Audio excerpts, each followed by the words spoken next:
여러분 안녕하십니까. 뉴스와이드 시작하겠습니다. 이재명 대통령 선거법 파기환송심이 연기됐습니다.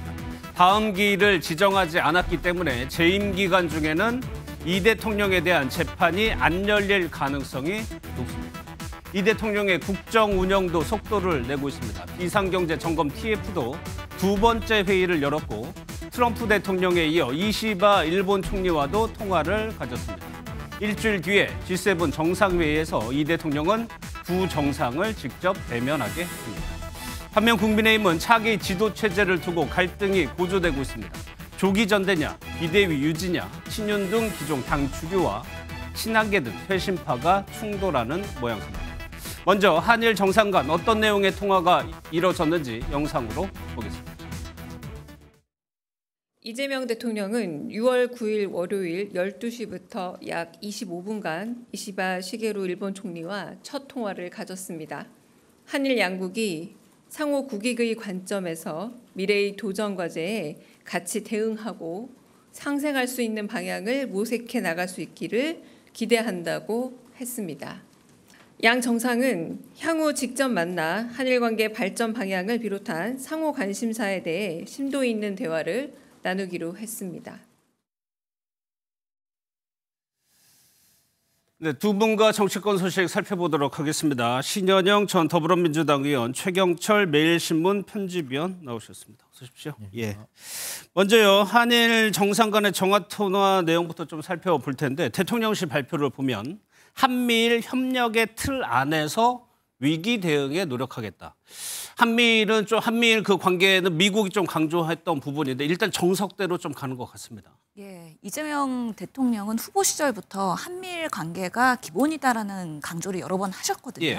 워낙에 여러 가지 뭐 친중이나 이런 공세들이 있었기 때문에 그런 것보다는 정말 미국과의 관계, 일본과의 관계를 공고히 하면서 우리가 실용 외교와 그리고 유연한 그런 외교를 하겠다고 말씀을 그렇죠. 하셨습니다. 예. 그런 면에서의 미국 트럼프 대통령과의 통화 이후에 지금 6일에 하셨죠. 그리고 9일에 이시바 총리랑 지금 통화를 하게 된 건데요. 예. 아마 순차적으로 이런 부분에 있어서의 통화 순서, 이런 고민들이 분명히 내부에는 있었을 거라고 저는 생각을 하고요. 예. 특히 올해에는 한국과 일본의 그런 국교 정상화 60주년이 되는 그렇죠. 해이지 않습니까? 예. 그런 면에서의 공고한 지금 새 정부의 출범을 서로 축하하고 더 나은 미래의 그런 실질적인 화합을 위한 그런 약속을 하지 않았을까. 큰 틀에서의 이야기가 됐을 거고, 물론 과거사에 대해서는 과거에 대한 얘기는 제대로 정리를 해야 하지만 예. 우리가 같이 교류하고 협력해야 되는 부분에 있어서는 미래지향적으로 다시 한번 굳건히 하는 통화였다라고 예. 이해가 됩니다. 그 얘기를요, 최 의원님, 이재명 대통령 SNS에 올라온 글을 보면 뭐라고 했냐면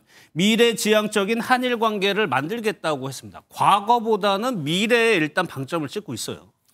이재명 대통령께서 뭐 얼마 전에 대선 후보 TV 토론에서도 그 이준석 후보와 김문수 후보가 사실 좀 친중으로 몰면서 예. 협공을 많이 했죠. 그러니까 이재명 당시 후보께서는 나를 친중으로 몰려고 굉장히 뭐 노력을 하시는데 나는 거기 안 넘어간다. 뭐 이런 식으로 말씀하시면서 그렇게 대응을 하셨는데 결국 취임 이후에도 쉐쉐 발언 때문에 사실 친중이라는 굉장히 비난이 많았죠. 그렇죠. 그러한 것을 예. 탈피하면서 정석 외교로 가는 것 같습니다. 처음 미국 트럼프 대통령과 통화를 한 뒤에 중국과 먼저 하겠느냐 뭐 이런 추측도 있었지만 그 우려를 불식시키고 바로 이시바 총리와 통화를 하면서 예. 한미일 공조를 강화해서 북핵에 대응하고 우리 국익을 최대한 찾겠다는 그런 정석 외교로 가는 것 같습니다. 예. 그러니까 여러 가지 이재명 대통령에 대한 걱정을 모두 떨쳐버려라. 나는 원래 실용적이고 국익만 쫓는 사람이다. 그러니까 나의 외교에 대해서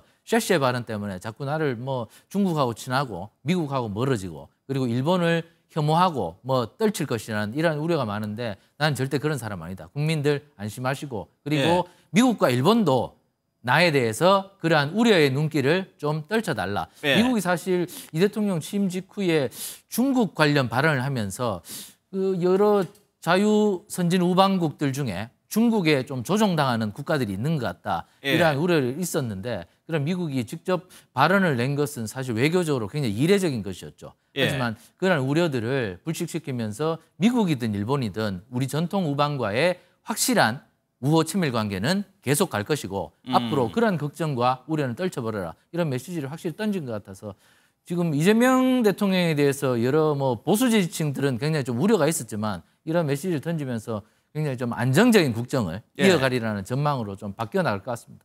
신 의원께서 앞서 순서에 대해서 좀 고민이 있었을 거다고 하는 게 이제 시진핑 주석과의 통화를 얘기할 텐데 대통령실에서 시 주석과의 통화는 조율 중에 있다고 얘기를 했습니다. 그런데 미 백악관이 아예 공개적으로 중국 얘기를 당선 축하 메시지에 담았단 말이에요. 여기서 이재명 대통령이 어떤 스탠스를 취하느냐가 사실 미국이 예의주시해서 아마 보고 있을 거란 말이에요. 어떻게 해야 된다고 보세요? 아무래도 미국에서 이례적으로 중국을 견제하는 발언이 첫 취임에 그런 논평으로 나왔기 때문에 이런 부분에 있어서 이재명 대통령실도 의식을 할 수밖에 없었다라는 생각이 들기는 하고요. 그럼에도 불구하고 시진핑 주석이 이재명 대통령 취임하고 맨 처음 축전을 보낸 또 중국으로서는 강력한 외교관계의 그런 의지를 보인 만큼 당연히 이런 앞으로의 우호 관계에 대한 기대가 클 것으로 생각이 됩니다. 이재명 정부는 균형 외교를 매우 중요하게 생각을 하기 때문에 한미 관계 그리고 한중 관계에 있어서도 그동안에 워낙에 우리나라가 이런 중국 협중 이런 갈등과 분열이 상당히 있었기 때문에 소실도 많았었거든요. 예를 들어서 문화교류라든지 관광교류라든지 이런 부분에 있어서는 사실 명동 거리부터 해서 여러 가지 어려움들이 있었기 때문에 이를 극복하기 위한 중국과의 외교 관계도 당연히 신경을 쓸 텐데요. 우선순위에 있어서는 그래도 우리 대한민국의 한미일 체제를 공고히 하는 메시지를 이번 통화를 통해서 이렇게 보여준 거 아니냐라는 생각이 들고 그러면서 순차적으로 이제 시진핑 주석과의 그런 시점 통화 조율 그리고 미팅 조율도 같이 갈 수밖에 없을 것이다라고 예측을 합니다. 최 의원, 안미 경중이라고 하죠. 안보는 미국과 하고 경제는 중국과 한다. 이거를 미국에서는 아주 경계하고 있는 거거든요. 이거 안 된다는 얘기인데 이재명 대통령의 실용 외교를 펼치기 위해서 중국과의 협력이 필요한 상황이거든요. 어떻게 보면 실용 외교가 중국 때문에 좀 시험대에 올라설 수도 있을 것 같아요. 이재명 대통령은 우리나라 대통령 중에서 처음으로 경기도지사 출신입니다. 경기도지사는 굉장히 특수한 자리죠.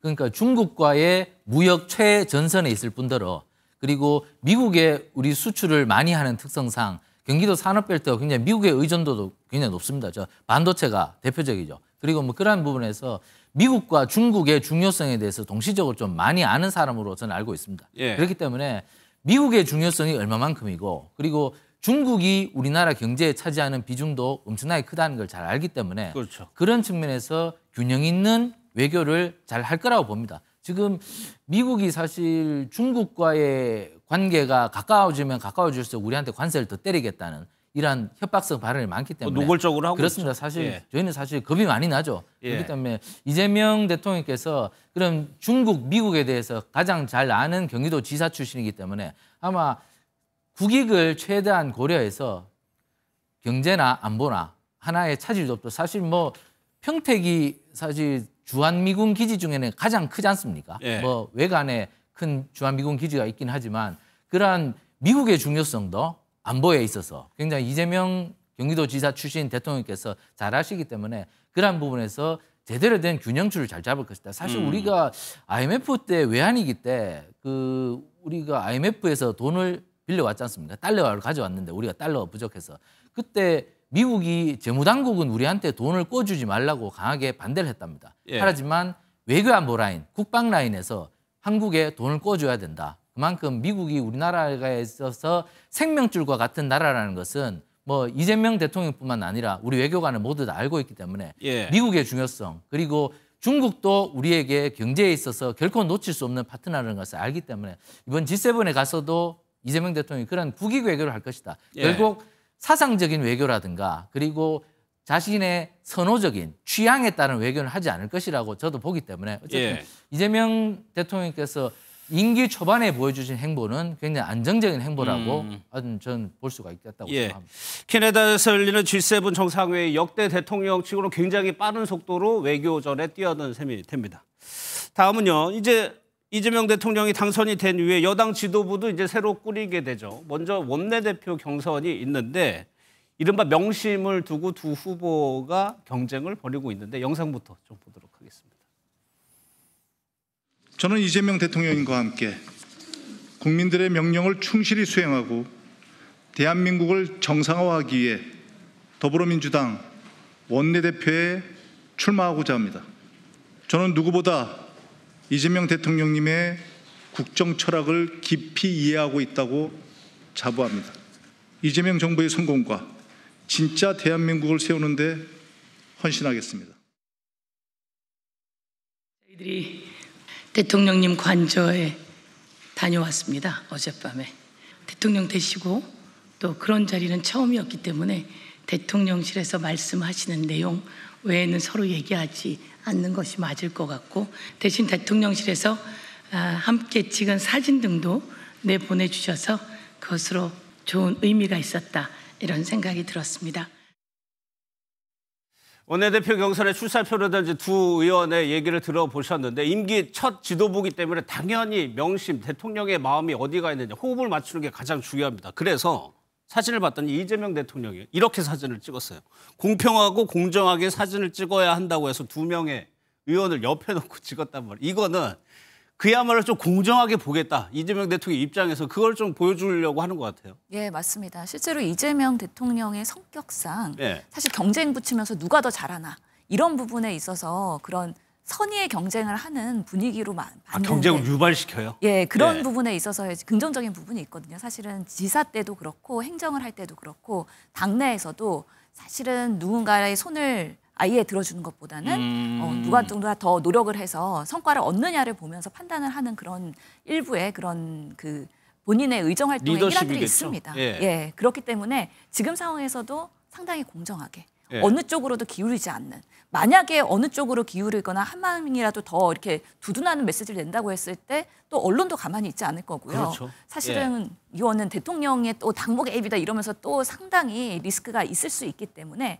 모든 것을 투명하고 공정하게 할 겁니다. 예. 근데 이번에 원내대표 선거는 조금 시스템이 바뀌어서 이제는 의원들 사이에서 투표가 100%가 아니라 권리당원도 20%가 추가가 되는 그런 시스템이기 때문에 예. 아무래도 이 원내대표 후보자들은 의원들 한 표 한 표를 다 카운트하기도 하지만 예. 또 대회원에게, 우리 지지자 분들에게 어떤 메시지로 어떻게 원내를 이끌어갈 것이냐에 예. 있어서의 국회에서의 결의와 각오, 이런 부분들이 꽤 중요하고 그 20%가 결과를 바꿀 수도 있다라는 면에서 한 34표쯤 된다고 그래요. 예, 예. 어려운 사실 선거를 짧은 기간에 준비해야 되는 그런 예. 상황인 것이죠. 그만큼 더 첨예하고 민감할 겁니다. 그러니까 원내대표 경선이 기존에는 현역 의원들만 상대를 관리를 했으면 됐는데 이제 당원, 그러니까 일반 국민들을 대상으로도 표를 받기 때문에 더 신경을 써야 됩니다. 그러니까 이런 사진이 어떻게 나가느냐에 따라서 일반 당원들은 이렇게 대통령의 마음이 이렇게 가는구나라고 오해할 수가 있는데, 그러다 보니까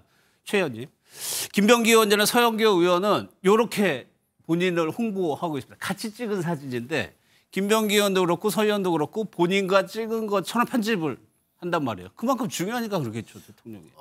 저는 제가 듣기로는 용호 상박이라고 들었습니다. 두 예. 분 다. 두 분 다 이재명 대통령님하고 친하고 그리고 국정 철학을 잘 알기 때문에 이재명 대통령께서 누구 편들어주기는 매우 애매모호한 그런 처지일 것이고 자력으로 돼야 될 텐데 예. 두 분 다 매우 측근이죠. 그런 측면에서 뭐 의원들의 마음을 일단 80%를 잡아야 되기 때문에 20% 예. 권리당원 투표가 있기 때문에 20% 권리당원 투표는 아마 뭐 용호 상박이라고 제가 말씀드렸다시피 거긴 백중세일 겁니다. 의원들 개개인의 마음을 얼마나 잡느냐. 의원 167명이죠 아마. 그분들 표를 얼마나 확보해서 개인들의 표를 이끌어내야지 이번에 당선이 될 것 같은데. 예. 그러나 지금 내년에 당장 지방선거가 닥쳤다는 생각을 하자면 예. 지금 서영교 의원이 TK 출신이죠.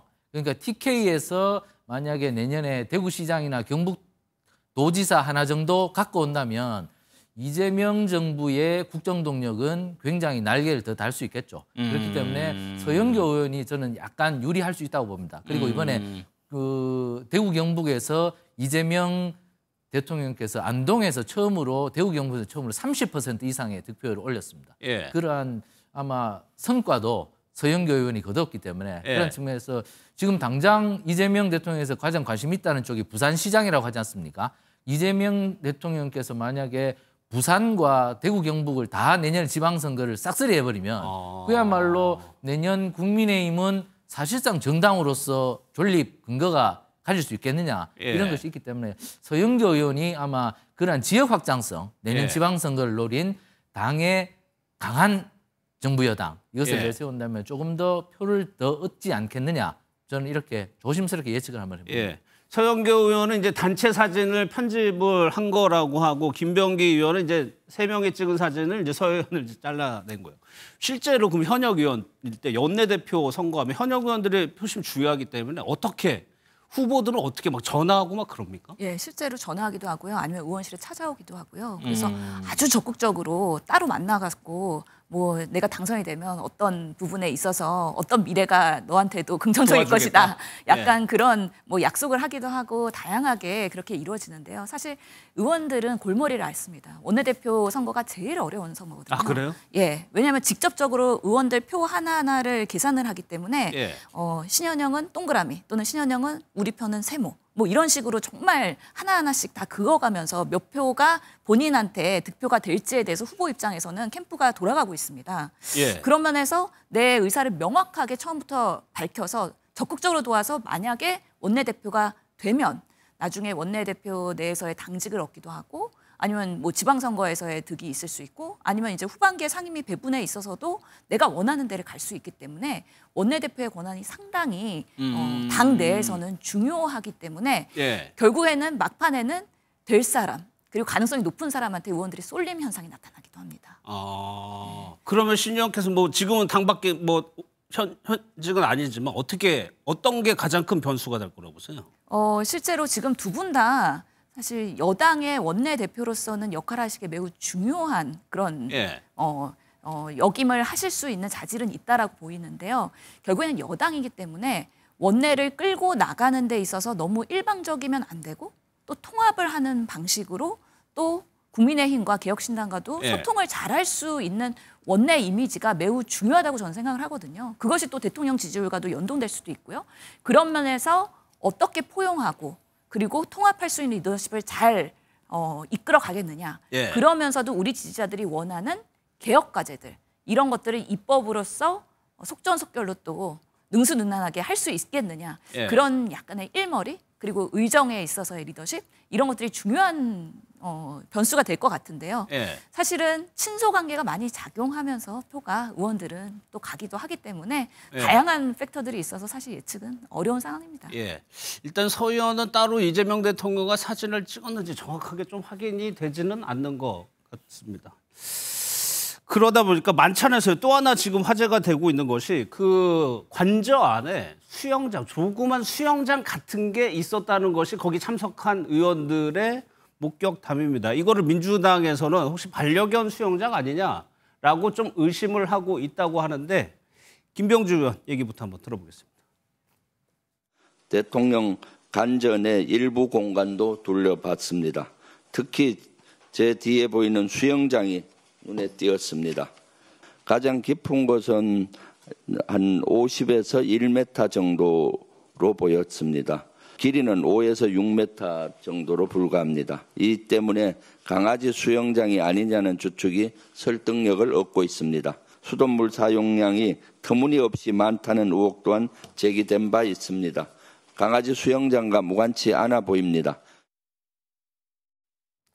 글쎄요, 저희가 가지고 있는 거는 이 사진밖에 없어서 이 용도가 도대체 무엇이냐라고 부분인데 김병주 의원 말처럼 강아지 수영장으로도 보이기도 하고 전 대통령실 측 인사들 얘기들처럼 조경용 수경시설로 보이기도 하는데 글쎄요, 최 의원님 이게 뭐 갑자기 좀 화제가 되고 있어요. 뭐 관저에 가셨으니까 예. 목격하셨으니까 뭐 목격담을 전하는 것 같은데 뭐 저는 강아지를 안 키워봐서 강아지가 물을 좋아하는지 싫어하는지는 잘 모르겠습니다. 예. 그렇지만 제 경험상 보면 전 청와대 출입해봤고 총리실도 출입해봤는데 그리고 국회의장 공간도 가서 밥도 먹어보고 했는데 관저에 저런 시설이 있는 건 사실 뭐 오늘 처음 봤습니다. 예, 어떤 용도든 간에 저런 시설. 관저에는 예. 저렇게 수영장 비슷하게 뭐 저렇게 수경시설이라고 그럽니까? 뭐 예. 저런 물이 수조처럼 있는 건 저는 사실 처음 봤습니다. 뭐 전부 다 조경이 있고 잔디밭만 있는데 저게 뭐 윤석열 대통령 때 만들어졌다는데 뭐 수조라는 얘기도 있고 뭐 그 관상용이라는 얘기도 있고 뭐 사실 뭐 외국 같은 데 가보면 정원에 저렇게 수영장처럼 저렇게 돼 있는데 있긴 있죠, 예, 저는 그런 뭐 것도. 외국 가서 저런 건 많이 봤습니다. 근데 예. 우리 국내 총리실이나 뭐 국회의장 관저나 뭐 심지어 청와대나 이런 데 저런 게 별로 없어서 예. 그게 뭐 어떤 문화에 맞는지 모르겠습니다만은 관건은 그거겠죠. 실제로 저게 정말 그 강아지를 수영시키는 시설이었는지는 경호처 직원에 조사해 보면 알겠죠. 예. 유일하게 목격하는 사람들은 경호처 직원들이니까 지금 뭐 이미 이재명 대통령께서 정권을 잡으셨으니까 예. 내부 감찰을 통해서 정말 강아지 수영 시설이 맞는지 경호처 직원들 불러서 조사하면 뭐 한두 명만 불러도 다 알아보려고 하면은 금방 어려운 사안은 그렇습니다. 아닌 것 금방 같아요. 나옵니다. 그렇게 뭐 의혹을 뭐 확산시킬 필요 없는 것이고 그렇게 부르면 나오기 때문에 저것이 맞다면 사실상 저런 것은 사실 개를 뭐 목욕시키는 시설, 목욕이 아니죠. 수영시키는 시설을 그 대통령실 관저에 놔둔다면 지금 국민 정서에도 맞지 않고 네. 그리고 굉장히 낭비적 시설이겠죠. 그렇다면 저것은 뭐 처벌은 모르겠습니다. 적어도 저런 시설을 했던 담당 실무자들은 징계를 받아야 되겠고 저것이 아니라면 쓸데없는 의혹을 확산시킬 필요는 없는 것이고 어쨌든 진상규명은 경호처 직원을 불러서 하면 될 것이다. 예. 그렇기 때문에 엉뚱한 괜히 그 말들을 확산시켜서 서로 뭐 저게 사실 뭐 별로 중요한 문제는 아니지 않습니까? 예. 그런 빨리 의혹을 빨리 그 규명을 하여서 쓸데없는 의혹이 확산되지 않았으면 하는 것이 제 바람입니다. 그러니까 민주당에서는 그 관저의 수돗물 사용량이 너무 많다 이 얘기는 지속적으로 좀 해왔었잖아요. 예, 그렇기 때문에 아직까지도 원인을 제대로 규명을 못했기 때문에 이런 의혹까지도 연결되는 거 아닌가라는 생각이 듭니다. 실제로 이 수영 시설이 성인이 쓰거나 아니면 유아용으로 하기에는 사이즈가 맞지가 않는 거잖아요. 얕다는 거죠? 예, 예. 결국에는 2m 곱하기 6m 곱하기 50cm의 수심인데 그러면 보통은 반려견들이 수영하는 그런 깊이로 예측이 될 수밖에 없는 거고 실제로 보면은 우리 반려동물 키우는 분들도 바다 가면 바다 수영하는 그런 강아지들도 볼 수가 하는 있거든요. 강아지들이 있죠. 예, 그래서 처음에 만들 때 어떤 취지로 했는지는 모르겠지만 지금 뭐 윤석열 대통령 경우에도 6마리의 반려견 그리고 5마리의 반려묘를 키웠단 말이죠. 예. 이 동물들이 결국에는 정원에서 놀다 보면은 수영장 들어가가지고 또 놀기도 할 것 같은데 그림에서도 보다시피 이렇게 계단이 있어요. 그렇다면은 누군가가 들어갈 때 안전하게 들어갈 수 있도록 그런 의도를 가지고 만들었다라는 저 생각이 들기 윗부분에 때문에 이제 턱이 있다는 말씀이시죠? 예, 단순한 예. 조경용은 아닐 것 같고 특히나 뒤에 한옥이 있잖아요. 정자가 있어요. 만약에 조경용이라 그러면 저는 연못 같은 거를 오히려 조성할 것 같은데 왜 하필 수영장처럼 만들었느냐. 결국에는 반려견 목적이 아니겠느냐라고 합리적인 의심은 할 수 있다. 예. 그리고 윤건영 의원실 제보에서도 이런 뭔가 반려견들의 이런 용도로 활용됐다라는 제보도 일부 있다고 해요. 예. 그런 면에서 아직까지는 명확하게 규명 안 됐지만 이거는 예. 조금 더 소명할 수 있는 기회가 앞으로 있을 것 같다라는 생각이 듭니다. 예, 지금은 뭐 워낙 중차대한 일들이 많기 때문에 여기까지는 신경을 못 쓰겠지만 이후에라도 좀 대통령실이 입장을 낼지 한번 보겠습니다. 다음은요, 저희가 이제 이재명 정부의 국정을 이끌 핵심 인물들을 차례로 살펴볼 텐데 첫 번째로 준비한 인물이 오광수 민정수석입니다. 영상부터 한번 보겠습니다.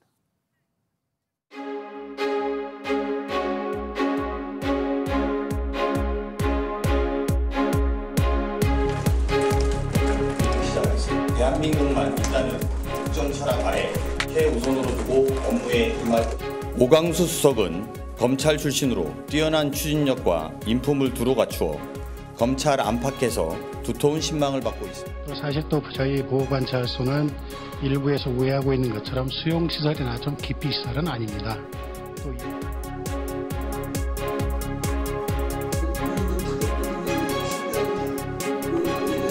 교도소와는 다른 변평 수용시설을 신축해서 격리. 문재인 정부 때를 생각해보면 초대 민정수석이 조국 전 장관이었죠. 그만큼 민정수석이 진보 진영에서 가지는 의미가 남다를 것 같은데 최 의원님 먼저 의미를 한번 짚어보죠. 특히나 검찰개혁을 이끌 인물이란 말이에요. 민정수석은. 저는 뭐 문재인 정부 때 청와대를 출입했기 때문에 민정수석의 무게감을 예. 저는 좀 뭐 기자로서 정말 무서운 힘을 갖고 있구나. 예. 이걸 잘 느꼈습니다. 그 조국 민정수석이 들어왔을 때 사실 조국 수석이 헌법 개정안 브리핑까지 했습니다. 그만큼 그렇죠. 예. 확대한 권력을 갖고 있었습니다. 그만큼 민정수석이라는 수석은 사실 뭐 비서실장이 있지만 굉장히 힘이 강합니다. 그렇기 때문에 민정수석의 무게감은 굉장히 강한데 이번에 이재명 대통령께서 검찰 개혁을 하실 거라고 예측이 됩니다만은 예. 이 개혁의 최일선에 또다시 특수통 출신의 검사를 앉혔다는 것은 과연 어떤 의미가 있을까에 대해서 궁금증이 증폭될 수밖에 없죠. 맞아요. 예. 그런데 조국 전 수석의 사례를 보면서 이 대통령께서는 그냥 무대뽀로 검찰을 개혁해서는 안 된다는 생각을 갖고 있는 것 같습니다. 그냥 막 돌격대처럼 그냥 교수 출신 선생님을 데리고 와서 예. 교과서대로 검찰 너 이렇게 해야 돼. 그런 식으로 무릎 꿇려서 항복받는 검찰 개혁은 결국엔 실패하지 않았나. 그렇다면 적당히 어느 선에서 검찰의 말도 좀 들어주고 국민적 바람인 개혁에 대해서 접점은 과연 어디인지를 찾아가는 과정이 필요하다고 생각한 것 같습니다. 그렇기 때문에 오 수석을 데리고 온 것 같아요. 오히려 검찰을 잘하는 인물. 그렇습니다. 그리고 또 오 수석은 사실 박근혜 정부 임기 초반에 대구지검장을 했습니다. 예. 그렇기 때문에 어떻게 보면은 보수 인사들과도 굉장히 접점이 닿는 그러한 사람으로 볼 수가 있거든요. 예. 그러니까 지금 사실 민주당에서는 사실 내부에서 부글부글 끓는 말도 많습니다, 지금. 예. 왜 오수석이야? 저분은 말이야 박근혜 정부 때 잘 나갔던 사람이고 사실 윤석열 대통령하고도 친분이 어느 정도 있다. 이렇게 말씀하시면서 굉장히 비난을 하거든요. 예. 그런데 이재명 대통령의 생각은 제가 아까 말씀드린 것처럼 검찰개혁은 매우 어려운 것이다. 그 기득권의 폭이 너무나 크고 그리고 그 힘이 너무나 막강하기 때문에 우리가 그냥 공상하듯이 망상으로 개혁해서는 절대로 성공할 수 없다. 예. 그것은 조국 전 수석의 케이스에서 여실히 읽을 수 있다. 선행 사례가 분명히 있기 때문에 조심스럽게 다가가서 핀셋 개혁을 하겠다는 의지를 드러내본 것 같습니다. 예. 검찰을 가장 잘 아는 사람이 검찰 개혁의 의지를 갖고 간다면 실현성 있는 개혁을 하지 않겠는가 이런 생각을 하고 계신 것 같아서 저는 이런 이재명 대통령의 생각이 문재인 대통령과는 굉장히 다르죠. 문재인 대통령은 교수 출신을 갖다가 앉혀서 완전히 다른 사람들의 생각을 듣지 않고 예. 바로 교과서대로 원칙 책대로 한번 해보자. 원칙대로. 예. 이렇게 했는데 결국에 그것이 실패했기 때문에 이재명 대통령은 다른 길을 가야 한다고 생각하실 것 같아서 현실적인 방안이 맞느냐. 문재인 대통령이 생각했던 이상형의 방안이 맞느냐. 예. 한번 겨뤄봐야 돼요. 저는 이재명 대통령이 아마 저는 변호사도 오래 했고 그리고 경기도지사, 성남시장을 오래 해봤기 때문에 현실 정치는 조금 더 문재인 대통령보다는 더 많이 알지 않을까. 그래서 오 수석이 검찰개혁을 아마 성공리에 조금 더 다가갈 수 있지 않을까. 저는 이렇게 조심스럽게 예측을 한번 해봅니다. 이것도 어떻게 보면 실용적 접근이라고 해석할 수도 그렇습니다. 왜냐하면 있... 이재명 대통령은 사실 산전수전 다 겪었지 않습니까? 예. 이분이 사실 변호사를 한 것도 인권 변호사 했지 않습니까? 그러면서 바닥 민심을 많이 읽었어요. 그리고 예. 바닥 법조계를 많이 알고 그렇기 때문에 검찰에 대해서 생각보다 많이 압니다. 그렇기 때문에 그런 측면에서 현실적인 개혁 그 방향으로 갈 것 같은데 얼마나 성공할지는 아마 예. 오광수 수석의 의지에 달려 있다. 저는 이렇게 봅니다. 그러니까 오광수 수석이 중수부 중수 이과장을 했고 특수부에서 부장 검사를 했습니다. 이런 경력 때문에 시원님께도 질문을 드려볼게요. 민주당 내부에서도 조금 부담스러워하는 시선들이 분명히 있었거든요. 그렇죠. 내부에서 우려가 있었죠. 아니 검찰을 개혁한다 그러는데 검찰 출신의 인사를 데리고 예. 오면 검찰과의 관계에 있어서 유착 관계가 있을 텐데 제대로 개혁이 되겠어? 이런 부분에 있어서 지지자들도 우려가 있었고요. 예. 일부 의원들도 그런 부분에 있어서는 조금 문제다. 다시 한번 재고해달라는 요청도 있었습니다. 근데 이재명 대통령께서 이 지도부와의 만찬을 통해서 왜 오수석이어야 되는지에 대해서 피력하셨다고 하시지 않습니까? 예. 저는 그런 판단에 있어서는 이재명 대통령의 판단이 맞을 것이라는 생각이 듭니다. 우리가 지난 문재인 정권에서의 그런 검찰개혁을 여러 시도를 했지만 실제로 성공하지 못했고 그 과정에서 조국 민정수석으로 인해서 여러 가지 정권에도 부담이 된 것도 사실이지 않습니까? 예. 만약에 개혁을 한다 그러면 정말 성공하는 개혁을 한다 그러면 그 내부를 잘 들여다보고 정말 그 부분에 있어서의 치부나 아니면은 카르텔을 제대로 정조준해야 되는 것이 맞거든요. 검찰이라 하더라도 전체 검찰들을 마치 싸잡아서 이 뭔가 부패한 집단이나 카르텔로 보는 것은 성공하는 검찰개혁을 할 수 없다. 오히려 그들의 카르텔을 공고히 하면서 저항 세력만 크게 나타나기 때문에 예. 실패할 수밖에 없다라는 생각이 들거든요. 단적으로 말해서 의료개혁이 그랬지 않습니까? 제대로 의료의 시스템을 모르는 상황에서 2,000명을 무리하게 하다 보니까 오히려 역풍을 맞았다. 예. 그런 면에서는 내부를 잘 알고 정말 정치 검찰이 누구인지 그래서 그런 원리가 어떻게 작동하는지를 잘 파악하고 있는 그런 수석이 오히려 적임자라는 생각이 들고요. 예. 특히나 지금 여러 우려들이 있었기 때문에 조금 발표가 늦었을 수도 있겠다라는 생각이 드는데 그런 우려의 그런 것들을 오 수석이 잘 알고 그런 예. 우려를 본인이 행동으로써 해소해 주는 것이 또 하나의 책임이기 때문에 지금의 상황에서의 걱정과 우려 그리고 기대 이런 것들이 분분한 상황에서의 본인의 실력 발휘를 할 수 있는 중요한 지금 그런 임명이다. 저는 그렇게 생각합니다. 알겠습니다. 신유영께 하나만 더 여쭤볼게요. 오늘 법원이요 선거법 파기환송심을 연기를 했습니다. 이거 가지고 좀 논란이 많았고 민주당 내부에서는 형사소송법 개정안도 추진을 하고 있어요. 사실상 임기 중에는 이제 재판이 안 열릴 것으로 보이는데 민주당 분위기는 그래도 형사소송법 개정안은 처리를 하겠다는 거죠 지금. 지금의 그런 재판일에 대한 것들은 아직 뭐 안 하겠다라고 명확하게 선을 그은 거는 아니라고 저희는 받아들이고 있습니다. 예. 그래서 지금 대통령이 임명되고 이제 업무를 시행하는 데 있어서 재판을 나올 수 없는 상황이라는 걸 사법부도 알기 때문에 예. 지금의 판단을 한 것이라고 생각이 들고요. 지금 헌법 84조에 대해서도 의견이 분분하지 않습니까? 그리고 일부 여론에서는 그럼에도 불구하고 재판을 받아야 된다는 그런 반대급부의 의견들도 있기 때문에 예. 아직까지 이 이슈가 끝난 것이 아니라고 판단이 되고요.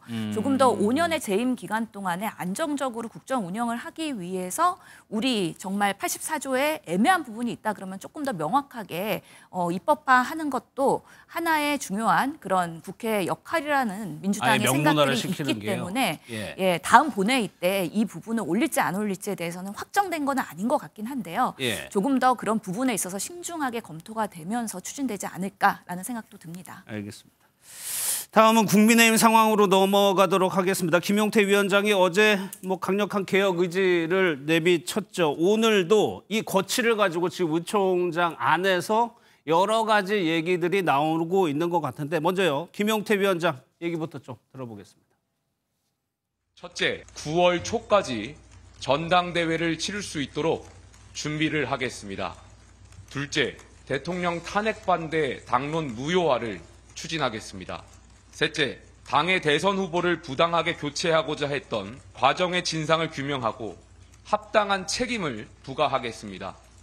제가 여기 계신 의원분들 중에 나이로는 막내지만 비상대책위원장이라는 지도자답게 의원님들의 다양한 생각을 품고 희망을 녹여내겠습니다. 보수는 품격입니다. 품격 있게 개혁을 추진해 나가겠습니다.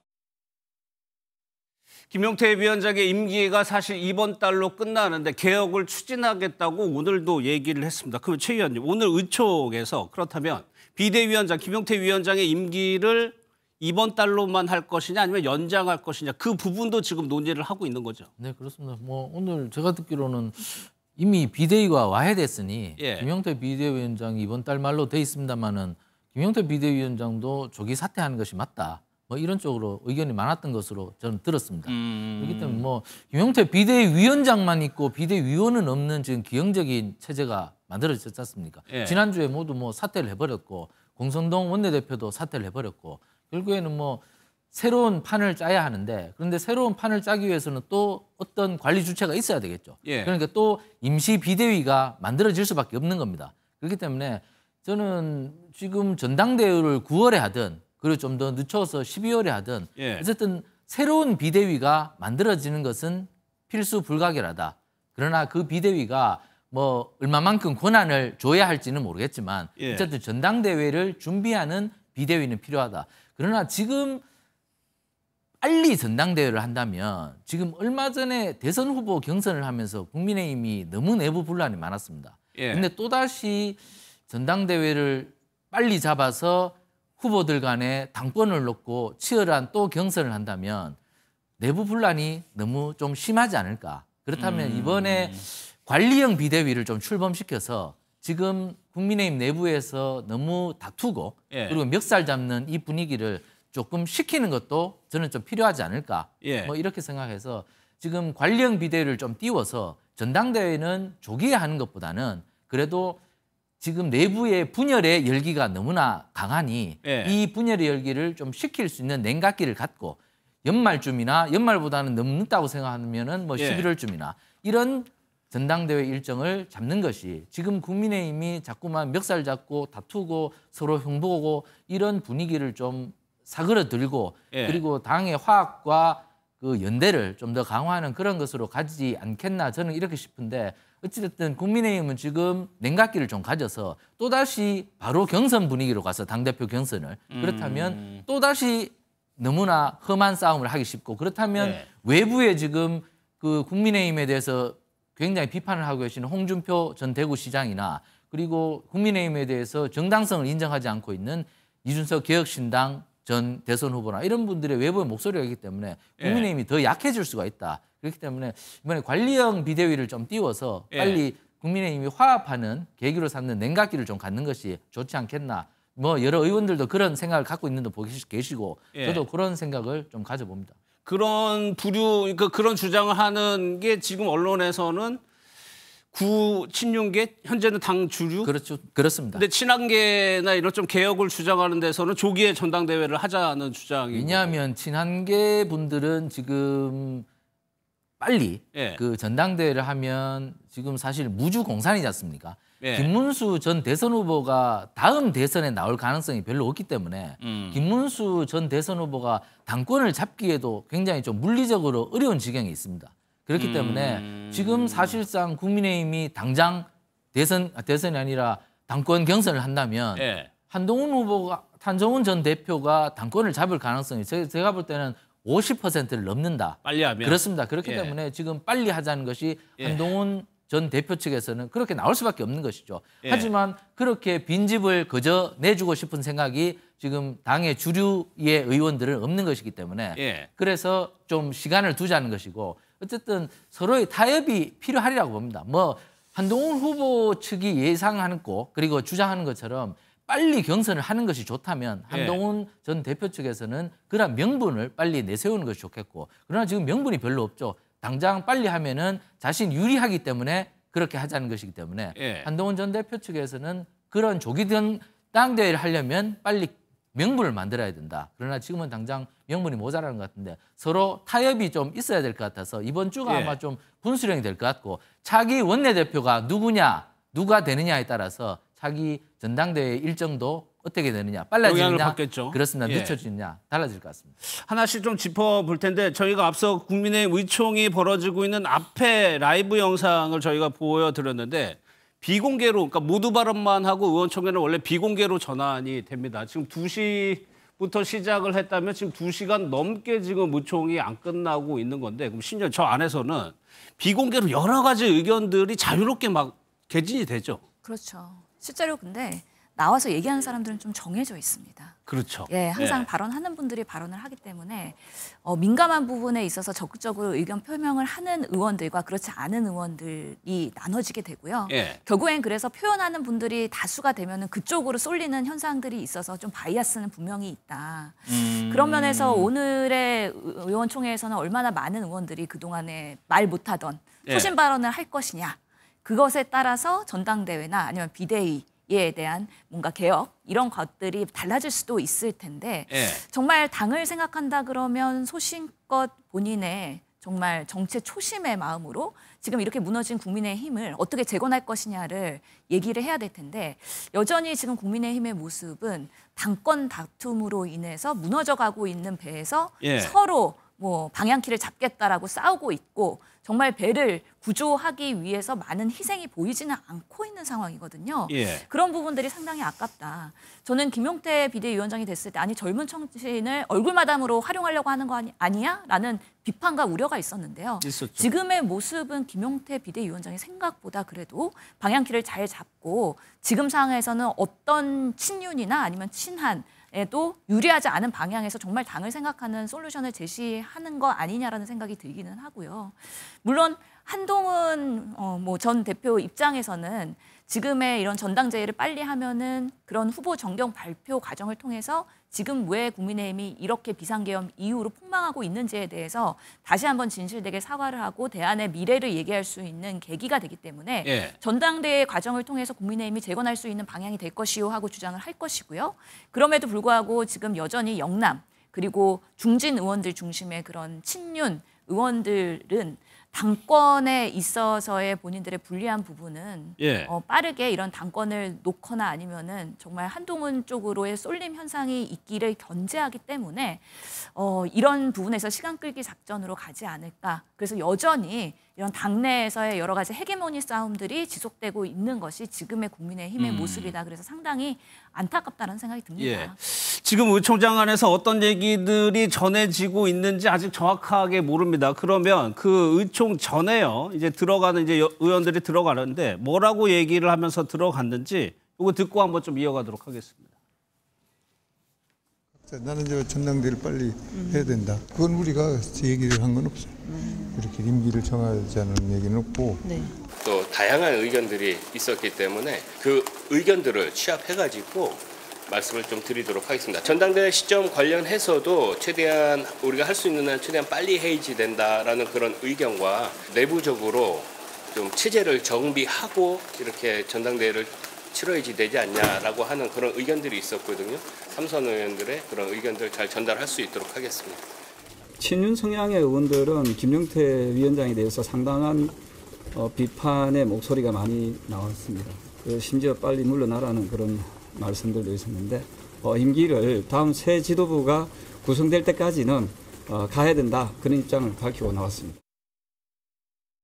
김용태 의원은 이제 친한계 의원으로 알려져 있죠. 그러면서 김용태 위원장이 어제 5대 개혁안 이런 걸 얘기를 하면서 대선 후보 부당교체 진상조사 당무감사권을 발동해서 이 조사해야 된다는 게 최 의원 이게 친윤들 당 주류가 보기에는 본인들에게 불리한 내용을 김용태 위원장이 넣었단 말이에요.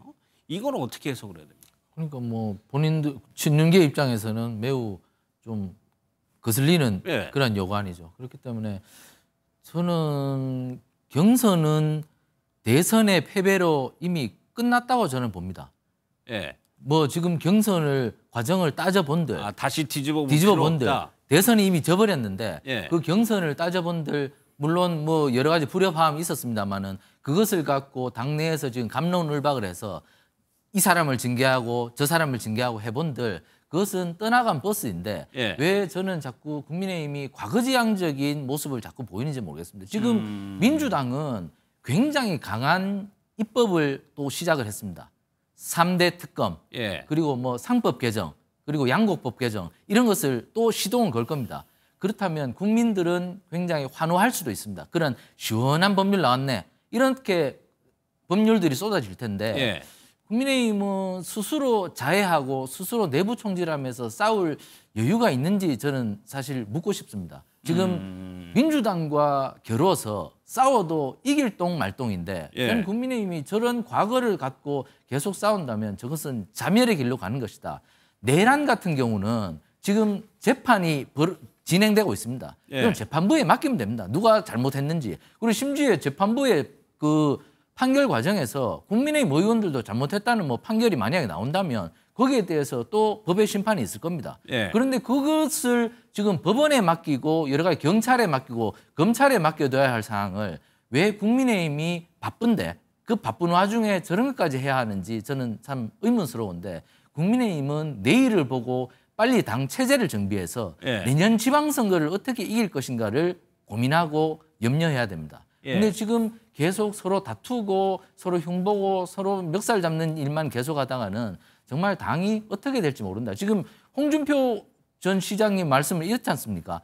비민주적인 정당이기 때문에 정당 해산도 가능하다는 말씀까지 하시지 않습니까? 그랬죠. 그런 것에도 지금 국민의힘은 대비를 해야 됩니다. 누가 어떻게 법률을 갖고 국민의힘의 지난 경선에 비민주성에 대해서 만약에 뭐 헌법 소원이라든가 그리고 뭐 고발이라든가 이런 것을 한다면 사실 어떻게 대응할 겁니까? 그런 측면에서 국민의힘은 자기 방어를 해야 되는데 자기 방어를 하지 않고 자신의 치부를 고스란히 드러내면서 스스로 자신을 무너뜨리고 있다. 저는 국민의힘이 저렇게 그 스스로를 폄하하고 스스로를 낮춰서 과연 무엇을 얻을 수 있을지 참 의문스러운데 국민의힘이 지금 스스로 자각하지 않으면 밖에서 쳐들어온 적에 의해서 정말 제도 없이 무너질 수가 있다. 이렇게 되면 국민의힘은 지금은 내부 총질보다는 내부를 다져서 강한 정부 여당과 싸워야 할 때다. 저는 이렇게 충고드리고 싶습니다. 오늘 저 의원총회를 통해서 차기 지도체제가 결정이 날지 좀 미지수인데 그렇게 되면 신 의원님 정치권 해법이요. 지금 차기 지도 체제를 결정을 못하는 상황에서 원내대표 경선이 16일 날 국민의힘 예정돼 있단 말이에요. 그러면 새로 당선되는 원내대표가 힘을 좀 쥐게 주도권을 쥘 수 있는 상황이 되는 겁니까? 그렇게 쏠릴 수밖에 없겠죠. 예. 지금 비대위원장은 사실은 임명직이었기 때문에 선출직이 아니었어서 당내에서의 목소리에 한계가 분명히 있고요. 신임 원내대표는 당연히 원내에서의 그런 선출의 그런 의원들의 뭔가 함의가 반영된 것이라고 생각이 되기 때문에 예. 원내대표 중심으로 당분간 그쪽으로 또 권력이 쏠릴 가능성이 분명히 있다. 그렇다면은 이게 당권과 원내대표에서의 서로의 그런 권력 다툼이 또 한 번 불거질 수도 있기 때문에 그렇죠. 하여튼간에 지도부에 대한 리셋은 꼭 필요한 상황이라는 생각이 듭니다. 예. 그럼에도 불구하고 지금 여전히 이런 국민의힘의 모습들이 별로 이렇게 선거를 지고 나서 뼈를 깎는 심정으로의 진실된 반성과 사과 그리고 탄핵의 강을 넘는 모습 예. 이런 부분들이 잘 보이지가 않는 게 국민들이 답답한 부분이거든요. 예.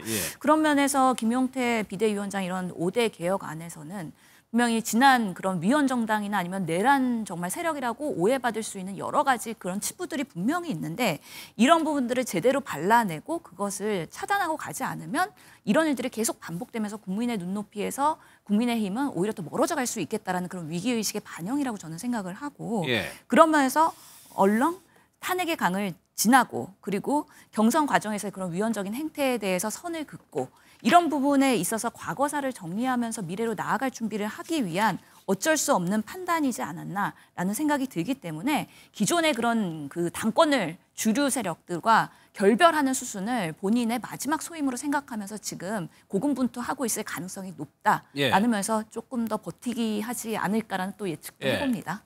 그럼 최 의원께서 방금 신 의원이 지적한 부분이요. 탄핵과 계엄에 대해서 국민의힘이 어떻게 정리하고 다시 나아가느냐. 이 부분에 대해서는 아직까지 명확한 건 없어 보이거든요. 김문수 지난 대선 후보가 여러 차례 그 부분에 대해서는 잘못됐다고 사과를 했습니다. 예. 심지어 탄핵에 대해서 일정 부분 대통령에게 당이 제대로 된 말을 하지 못했다. 이 부분도 언급이 됐습니다. 그렇기 때문에 그것은 대선 후보가 그 당무 우선권을 갖는 대선 후보가 발언으로 언급으로 모두 다 사과와 그리고 처절한 반성을 했기 때문에 그 부분은 그 정도에서 정리하고 당의 화합을 갖고 이제는 가야 할 길에 놓여 있는 것이지 예. 지금 계속 과거만 자꾸 늘어진다고 해서 저는 새로운 미래가 오지 않는다. 예. 이미 대선 후보가 여러 차례 언급한 것을 국민들에게 다시 재종해 본다면 국민들로 납득할 것이다. 이제 국민의힘은 새로운 미래로 가는 것이 예. 지금 해야 할 일이지 자꾸 과거만 자꾸 늘어져서는 결코 안 된다. 저는 윤석열 대통령에 대한 심판은 이제 법에 의해서 이루어질 것이라고 생각합니다. 예. 파면을 통해서 윤석열 대통령의 탄핵 결정이 이루어졌고 그리고 이제 형사재판을 통해서 윤석열 대통령에 대한 형사처벌이 있을 겁니다. 예. 그렇기 때문에 그 부분은 법의 판단에 맡기면 된다. 그리고 그 부분에 대해서 국민의힘은 대선 후보의 입을 통해서 사과했기 때문에 이제는 그 부분은 탄핵의 강을 이미 건넜다고 생각하고 국민의힘은 미래를 향해 나가야 된다. 언제까지만 과거를 잡고 거기에 얽매여서 산다면 국민의힘은 저는 내년 지방선거도 사실 이기기가 힘들다고 생각합니다. 예. 2017년도에 국민의힘이 대선에서 지고 난 뒤에 2018년도, 2020년도 지방선거, 총선 모두 참패했습니다. 그것은 서로 드자비를 했기 때문입니다. 예. 과거가 어떻고 뭐 박근혜 대통령이 춘향이었느니 뭐 향단이었느니 그 논쟁을 하면서 그렇게 싸우면서 과거를 붙잡고 미래를 보지 못했습니다. 지금이라도 내년 지방선거에서 얼마나 제대로 된 후보들을 내세울 것인가 이 고민을 한다면 국민의힘 미래에 충분한 서광이 비칠 거라고 생각합니다. 저는 국민의힘 이제는 미래를 봐야 된다. 예. 자꾸 과거에 얽매인다면 또다시 2018년 지방선거, 2020년 총선 참패로 또다시 갈 수밖에 없다. 예. 당의 지도부가 빨리 들어서서 뭐 관련 비대위가 되든지 전당대회가 되든지 모르겠습니다만은 어쨌든 내일을 보는 정당으로 가야 된다. 예. 저는 이렇게 충고드립니다. 그럼 하나만 더 여쭤볼게요. 그 와중에서 그럼 김문수 후보의 역할은 무엇이냐? 지금 김문수 후보가 대선 패배 직후에 현충원 참배부터 해서 공개 일정을 계속하고 있고 또 그제였나요? 공교롭게도 윤어게인 집회에서 김문수 후보가 목격됐다. 뭐 거기에 참석한 건 아니라고는 하지만 목격이 됐다. 이런 행보들이 김문수 전 후보 입장에서는 다음에 무엇을 보고 있다고 보세요? 저는 김문수 후보가 당권에 대한 의지는 있다고 생각합니다. 왜냐하면 당권에 대한 의지가 없다면 뭐 지난번에 턱걸이 또 관악산에 올라서 15개 한다든지 그 큰 훌라후프 돌리는 그런 사진을 동영상이죠. 그걸 뭐 내보이겠습니까? 그런 의지가 있다고 생각하는데 그렇다면 국민의힘 내부에서는 생각을 하죠. 김문수 후보가 과연 내년 지방선거까지 제대로 된 리더십을 발휘할 수 있을 것인가 여기에 대한 의문이 좀 있단 말입니다. 왜냐하면 역대 대선 패배 직후에 당대표가 됐던 이회창 전 총재 그리고 홍준표 전 대선 후보 이분들은 다음에 대선 후보가 또다시 될 수 있다는 미래 전망형 후보였단 말입니다. 그러니까 또 당권을 잡을 수가 있었습니다. 이재명 대통령도 그렇고요. 그렇습니다. 그런데 이제 김문수 전 노동부 장관께서는 연세가 사실 너무 많습니다. 그래서 5년 뒤에 대통령에 나설 가능성이 없거든요. 그렇기 때문에 그런 측면에서 지금 당권을 맡겨서 미래형 지도자로 계속 갈 수 있겠느냐 이런 생각을 아무래도 국민의힘 내부에서는 갖고 있어요. 그렇기 때문에 지금 당권을 맡겨서 과연 되겠느냐 이런 의구심이 사실 있습니다. 그런데 지금 김문수 만약에 전 대선 후보께서 권력 의지가 있다면 나는 내년 지방선거에 이기든 지든 거기까지만 하겠습니다. 뭐 이런 시한부 의지를 내보인다면 저는 전당대회에서 승산이 있다고 봅니다. 하지만 계속해서 뭐 지기든 이기든 내가 한번 더 가보겠다는 그런 욕심을 드러낸다면 당권 가능성이 없다고 봅니다. 그렇기 때문에 저는 김문수 후보께서 나는 내년 지방선거에서 반드시 승리를 이루겠다. 지금 어떤 기득권도 버리고 내년 지방선거에서 민주당과 겨뤄서 전국 방방곡곡에서 정말 제대로 된 선량을 만들 수 있도록 제대로 공천 한번 해보겠다. 이런 의지를 드러낸다면 가능성이 있지 않겠나. 내년 지방선거까지의 한시적 당권 이런 것을 약속한다면 될 것이고 저는 그리고 한동훈 전 대표께서도 저는 당권보다는 서울시장 내가 한번 나서보겠다. 그래서 서울에서 우리가 지금 이번에 대선에서도 여러 뭐 악재이든 호재이든 이재명 대선 후보에게 졌는데 저는 내년 서울시장에서 내가 서울시를 다시 사수하겠다. 이런 욕심을 좀 드러내 보인다면 좀 더 각광받지 않을까. 지금 뭐 당권을 진다고 한들 저는 사실 현실적으로 볼 때 내년 지방선거에서 국민의힘 사실 어렵습니다. 왜냐하면 선거는 무조건 구도이기 때문에 내년 지방선거까지는 허니문 기간입니다. 그렇다면 민주당이 또 이길 수밖에 없는데 이 지금 당권 잡아면 뭐합니까? 내년에 또 6월에 또 사퇴할 거. 저는 그렇기 때문에 여기에 욕심을 갖는 것은 참 우둔한 짓이다. 2017년도에 홍준표 당시 대선 후보가 자유한국당 대선 후보가 24% 얻고 2달 만에 다시 당권 잡았습니다. 근데 1년 만에 지방선거 대패하고 또 사퇴했습니다. 그렇기 때문에 내년 지방선거도 사실 어려운 선거가 될 수밖에 없는데 지금 당권 갖고 왜 저렇게 싸우는지 사실 저는 좀 의문스럽습니다. 그렇기 때문에 여러 가지로 상식이 있는 국민의힘 그 구성원들이라면 내년 지방선거에 최선을 다하고 이기든 지든 나는 사퇴하겠다는 그런 시한부 당대표가 나오든지 그리고 한동훈 전 대표께서는 서울시장으로 가시는 것이 정말 자신이나 당을 위해서나 정말 아름다운 모습이다. 이렇게 조언을 드리고 싶습니다. 사실 이재명 대통령도 국회와의 관계 설정도 시험대라고 볼 수가 있어요. 윤석열 전 대통령이 아예 그런 것도 잘 안 해왔기 때문에. 그러면 야당 대표, 야당 지도부가 누가 되느냐에 따라서 그것도 또 달라질 수가 있는 거잖아요. 그렇죠. 매우 중요하다고 봅니다. 그렇기 때문에 취임 곧바로 오찬을 같이 그랬죠. 야당 대표들과 했던 것도 통합을 강조하는 비빔밥의 의미였던 것인데요. 아무래도 국민의힘에서는 강하게 저항하는 방식으로의 야당 견제를 할 가능성이 있기 때문에 대여투쟁.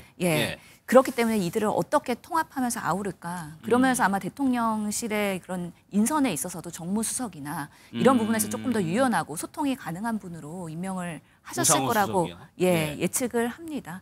그런 면에서 누가 지도부가 되는지는 매우 중요할 것 같고요. 또 이재명 후보 대통령 경우에는 사실 선거가 끝나고 나면 총선 때도 공통 공약이라고 해서 각 당의 공통 공약은 우리가 한번 구현해보자. 라는 면에서 할 수 있는 것부터 하나씩 뭔가 성과를 내는 방식으로의 그런 상대당과의 소통을 진행해 왔었거든요. 그런 면에서 아마 공감대가 있는 부분부터 우선순위를 가지고 할 수 있는 만큼 이제는 22대 국회가 지난 1년 동안에 너무 이렇게 갈등과 분열에서의 아무것도 못하는 그런 경직된 국회가 아니라 조금은 할 때는 하고 그러면서도 또 쓴소리도 하고 그런 야당의 리더십이 나왔으면 좋겠다라는 바람이 분명히 있습니다. 알겠습니다. 이런 와중에 홍준표 전 시장은 계속해서 SNS에 글을 올리고 있는데 좀 더 구체적으로 얘기를 하고 있는 것 같습니다. 영상부터 좀 보고 오겠습니다. 이준석 당과 또 연합할 수도 있는 거고 새로운 또 당을 창당할 수도 있는 거고 그거는 이제 본인 생각을 한번 들어봐야 되겠지만은 그래서 제가 늘 말씀을 드렸습니다. 대표님 지나온 다리를 불을 살린 거는 좋다. 그러나 앞으로 살아나기 위해서는 시드머니가 필요하지 않느냐. 시드머니에 종자는 남겨줘야 되지 않겠느냐. 종자까지 다 태워버리면 안 된다. 국민의힘의 쇄신 시도나 전당대회가 약간 난장판이 될 가능성이 높고 그렇게 되면 자연스럽게 홍준표 시장이 활동할 수 있는 정치적 공간도 굉장히 넓게 열릴 것이다. 그리고 그 공간이 이준석 후보와 협업하기에도 나쁘지 않은 상황이 되지 않겠는가. 저는 뭐 그렇게 전망하지만은 결국 모든 거는 홍준표 시장의 결단에 달려있다 생각합니다. 국민의힘으로 복귀하는 건 좀 현재로서는 어려워 보이고요. 개혁신당 행위냐 아니면 신당 창당 구상이냐 홍준표 전 시장이 여러 가지 얘기를 했는데 먼저 신혁이 이거 하나 여쭤볼게요. 국민의힘을 보고요. 정당 해산 사유에 해당할 수가 있고 가담하면 모두 처벌받을 거라고 홍 시장이 얘기했어요. 그 시작은 특검법에서 비롯될 것이다.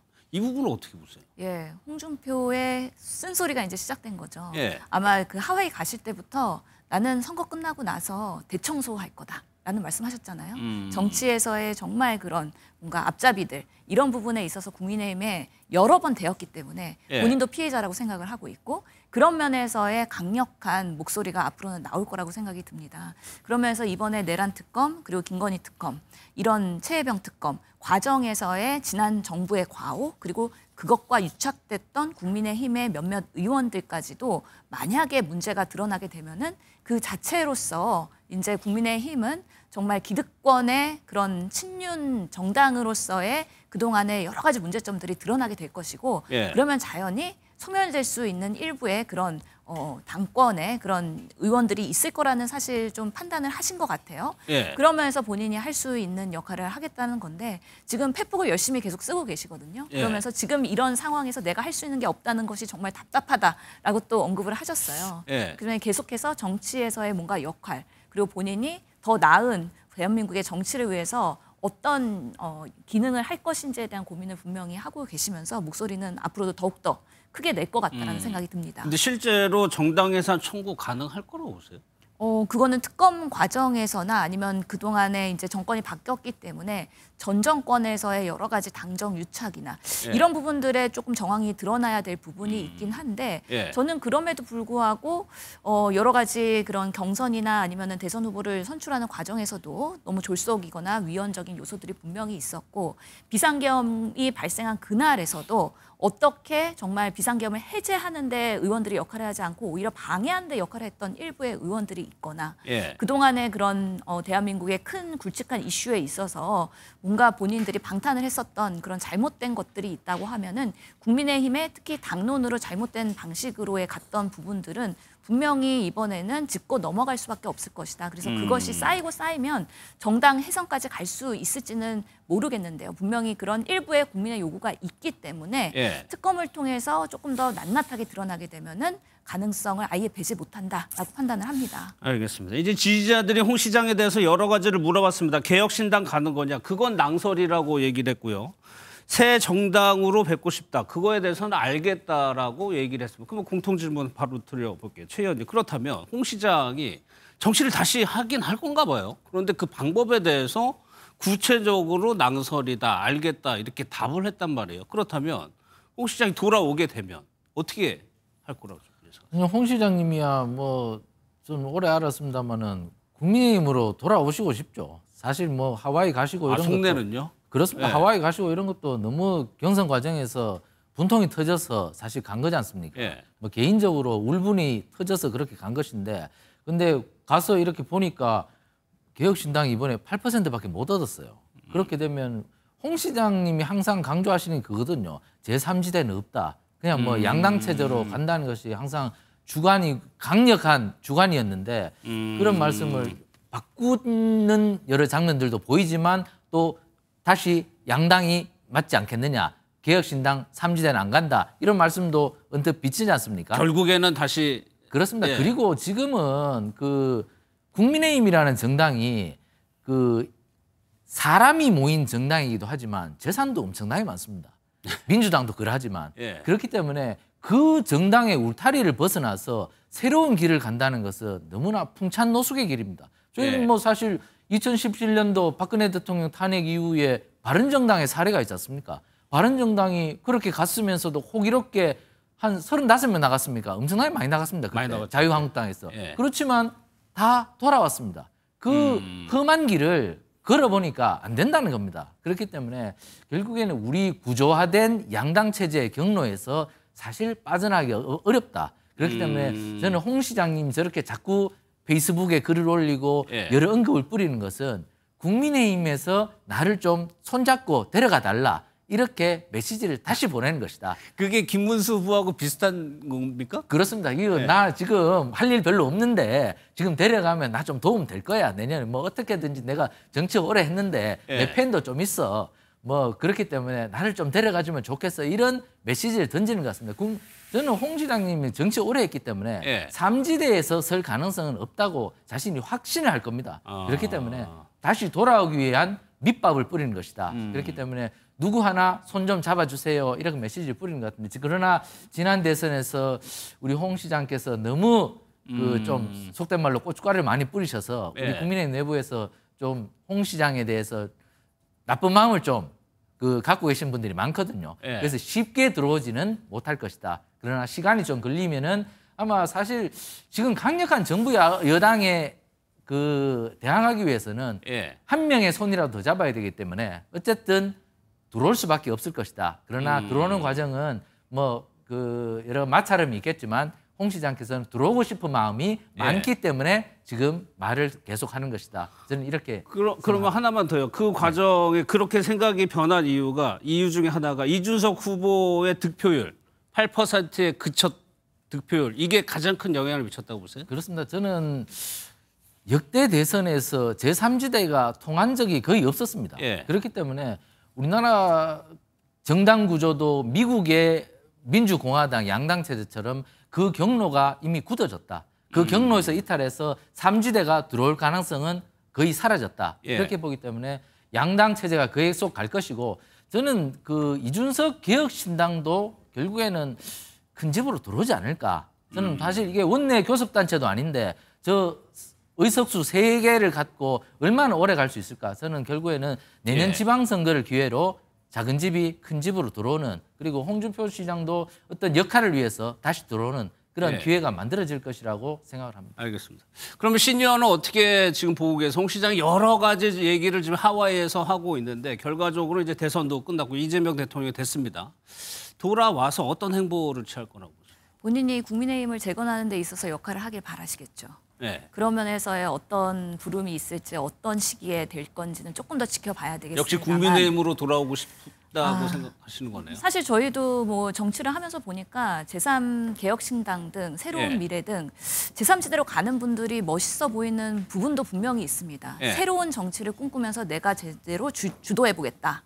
그러면서 양당 정치의 뭔가 폐해를 해결해보겠다라는 모습으로서는 처음에는 신선하지만 막상 해보면 그게 어렵기도 하고 힘들어요. 예, 집 나가면 배고픈 것처럼 다들 개혁신당에서도 지금 있었던 분들이 다들 이제 탈퇴하고 나오고 있지 않습니까? 그러면서 이준석 후보가 이번에 2자릿수 이상의 뭔가 그런 성과를 냈다면 예. 그래도 이준석 중심으로 해서 보수를 재개편할 수 있지 않을까라는 희망이 있으면서 홍준표 전 시장도 뭔가 이준석 후보와 같이 뭔가 연대를 하면서 국민의힘으로 같이 들어오는 방식도 그림을 그렸을 것 같은데 그런 부분에 있어서는 지금 이따 얘기하겠지만 제명권들이 계속해서 이준석 의원의 발목을 예, 잡고 예. 있기 때문에 그 방향으로서는 지금 당장 어렵다고 생각을 한다면 당장은 개혁신당으로 가는 거는 자살골이라고 생각을 할 것이고요. 예. 그렇다면 국민의힘으로 어느 순간 내가 부름을 받고 들어와야 될 텐데 조금 더 친윤이나 지금 당내의 그런 세력들이 조금 물러난 다음에 좀 대청소를 하시는 방향으로 본인이 잠입하시지 않을까라는 예. 생각도 해봅니다. 신 의원이 방금 얘기한 그 이준석 의원의 제명 위기 부분이요. 영상을 한번 보고 그 부분도 한번 짚어보도록 하겠습니다. 발언을 제가 어떻게 순화해서 표현해야 될지를 저는 솔직히 알지 못합니다. 그리고 유권자들에게 사과하실 적 없으세요? 제가 질의응답 중이니까요. 나중에 하겠습니다. 그것을 보시면서 불편한 국민들이 있을 수 있다는 것은 저도 알고 있었고, 그리고 그에 대해 가지고는 제가 심심한 사과를 하겠습니다. 저는 솔직히 말씀드리지만 그때 완화했음에도 불구하고 그 정도로 불쾌감을 느끼실 분들이 있는지는 제가 예측하지 못했습니다. 그래서 돌아간다면 그렇게 하지 않겠죠. 이것을 알고 간다면은. 근데 뭐 당연히 후보의 검증 차원에서 나올 수 있었다 이런 얘기를 생각하고요. 앞으로 그런 표현할 때 조금 더 순화할 수 있도록 하겠습니다. 지금 이준석 의원의 의원직 제명 청원이 44만 명을 넘겼다고 합니다. 이게 시간이 갈수록 계속 좀 올라가는 추세인데 신현지 이렇게 되면은 상임위 회부 조건은 충족을 했다고 그래요. 그러면 이후에 절차가 있는 거죠, 따로. 그렇죠. 실제로 국회 사무처에서 이 청원권에 대해서는 이제 어느 상임위로 배정할 건지에 대해서 판단을 하게 됩니다. 예. 아마 여성 혐오에 대해서 크게 느낀다면은 여성가족위원회로 갈 수도 있고요. 아니면 이게 소셜 커뮤니티 내에서의 사실 음담패설이지 않습니까? 그런 면에서의 뭐 과학 방송통신위원회나 아니면은 뭐 문화체육관광위원회로 갈 수도 있는 가능성은 배제는 못하는데요. 아무쪼록 해당 상임위가 배정이 되면은 상임위 내에서의 청원 심사의 건으로 안건으로 올라오게 되면 의원들이 검토를 하게 되고요. 예. 이 부분에 있어서 문제의 소지가 있고 제명이 필요하다라고 결론이 나면 본회의로 상정을 해서 이제 표결에 이루어지는 것이기 때문에 예. 각 상임위에서 청원심사위원회가 어디로 배정될 것이냐. 또 그거에 따라서도 이제 여야가 공론과 공방이 될 가능성은 있다라고 생각을 합니다. 근데 이준석 의원은 말씀대로 제3당에 소속된 의원이기 때문에 글쎄 최 의원님 편을 들어줄 수 있는 큰 당이 없는 상황인 거잖아요. 우리가 1948년도 대한민국을 세우고 전의회가 구성된 이후에 국회의원이 제명된 게 1979년도에 김영삼 전 대통령이 유일했죠. 그 당시에 뉴욕타임스 인터뷰를 하면서 박정희 대통령에 대해서 신랄한 비난을 했다가 국익을 훼손했다. 이 이유로 국회에서 제명이 됐습니다. 그 이후로는 사례가 없습니다. 사실 이 국회의원들이 이렇게 보면요.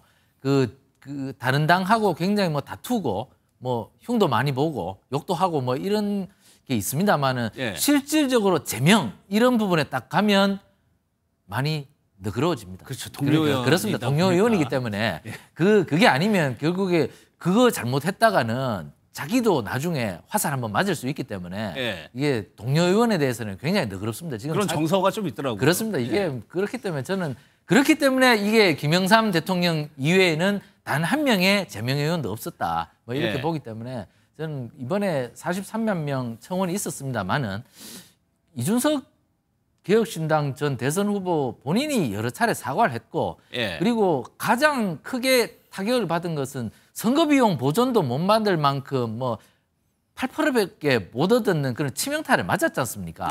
그렇기 때문에 더 이상 제명 논의까지 나온다는 것은 본인에게 너무 가혹한 처사다. 그리고 본인이 지어낸 말도 아니고 지금 이게 그 수원지검에서 이 이재명 대통령 전 장남이 아니라 장남에 대해서 약식 기소한 내용이기 때문에 그런 범죄 혐의를 좀 물론 방송에서 직설적으로 언급하는 것은 문제가 있었지만 그 내용을 옮기는 과정에서 없던 사실을 말한 것은 아니었기 때문에 물론 그 표현이 좀 과했다 하더라도 좀 어느 정도 정상 참작될 가능성은 좀 있지 않는가. 그래서 제명까지는 저는 좀 과하다고 생각합니다. 그렇기 때문에 이준석 전 대선 후보가 충분히 사과하였고 그리고 제가 아까 말씀드렸다시피 그 사실 8%밖에 못 얻은 것은 개혁신당으로서 아주 치명타입니다. 그렇기 때문에 그만큼 대가를 많이 치렀으니 국민들께서도 제명까지는 하지 않을 거라고 저는 뭐 조심스럽게 예측을 해봅니다. 그러니까 결국 키는 민주당이 지게 되는 건데 이런 청원을 배제할 또 명분이 있어야 될 테고 또 이재명 대통령은 모두의 대통령 통합을 강조하고 있는 상황이란 말이에요. 민주당 입장이 뭐 딜레마에 빠졌다 뭐 이런 얘기도 있는데 어떤 생각을 좀 하고 있습니까? 실제로 제명까지 갈 거느냐에 대해서 사실 숙고할 것 같은데요. 사실 우리 정치에서 여성 혐오나 아니면 갈라치기 정치에 대해서는 이번에 제대로 한번 방망이를 들어서 척결해야 된다라는 또 중요성도 있는 것 같습니다. 그런 면에서는 여성 의원들을 중심으로 이제 이준석 의원의 그동안의 그런 정치들의 문제제기나 문제인식은 상당했었거든요. 그런 면에서의 한 목소리가 분명히 있을 것이고 그런데 지금 이런 사건들이 부각되면 부각될수록 또 이재명 대통령의 아들건으로 반로가 되었기 때문에 예. 오히려 지금 통합과 상호 소통을 가지고 이제 좋은 정치와 성과를 가져가야 되는 국회 운영에 있어서의 또 딜레마에 빠질 수가 있는 부분이 있거든요. 예. 그런 면에서 민주당이 어떤 스탠스를 취할 것이냐 내부에서 좀 논의가 필요할 것 같고 다만 국민들이 지금 계속해서 이 이슈가 끊이지 않고 지금 43만 그리고 조만간 뭐 50만, 100만까지 갈지도 모르겠습니다.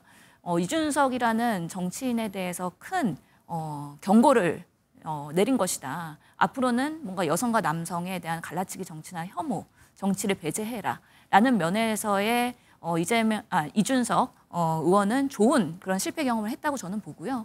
특히나 당내에서 여성 의원도 있지 않습니까? 예. 그런데 아무런 역할을 못한 거잖아요. 이번 이슈에 있어서. 좀 더 내부에서의 리스크 관리나 그런 레드팀을 가동을 해서 이 개혁신당이 추구하는 여성들을 위한 대한민국 어떤 것인지에 대한 메시지가 더 강하게 나왔으면 좋겠다라는 알겠습니다. 면에서 저는 또 좋은 경험이 될 거다라는 또 기대도 해봅니다. 예. 정치 관련 소식은 여기서 마무리하고요. 이제 사건 사고 소식으로 넘어가도록 하겠습니다.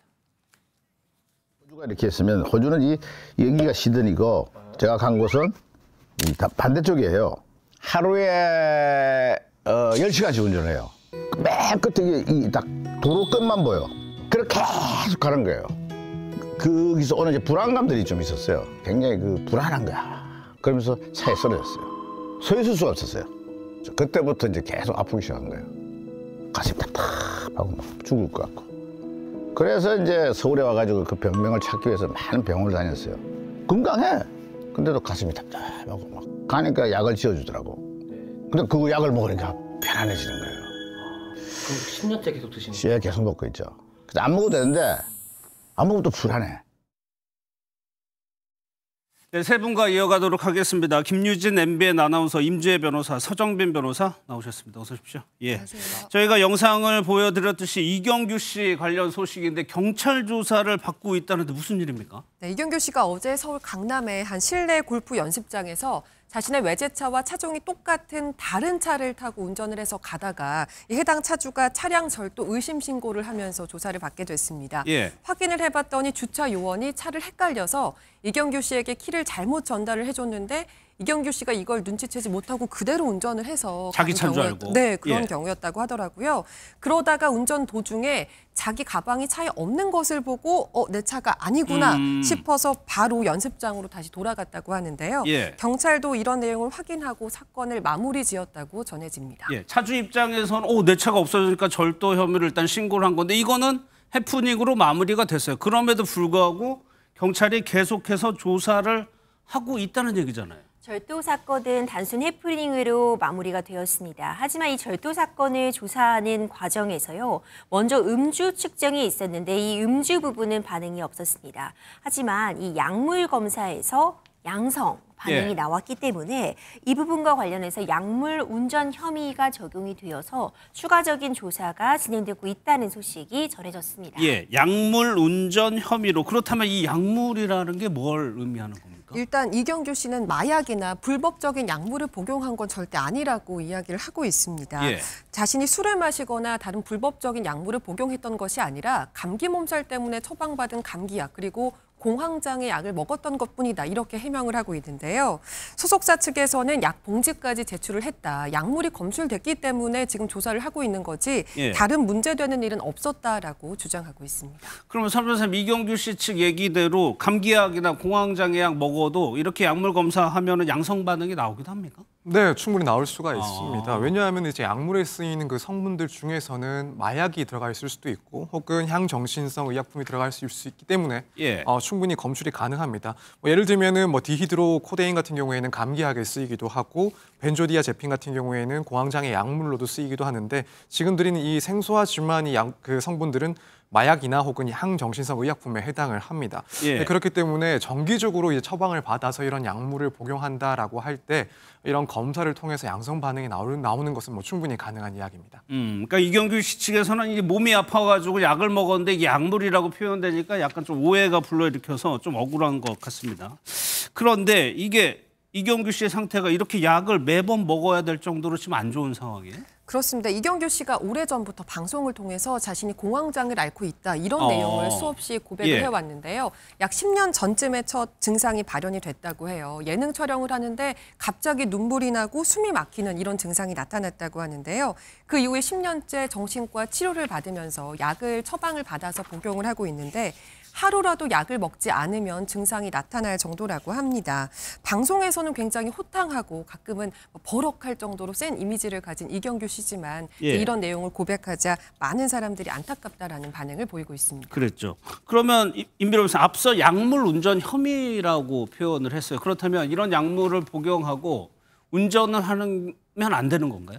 처벌 규정이 존재합니다. 이제 도로교통법에 관련된 규정이 나와 있는데요. 도로교통법 44조를 보면 약물 등을 복용하고 정상적으로 운전이 어려울 경우에 운전을 금지하도록 하고 있습니다.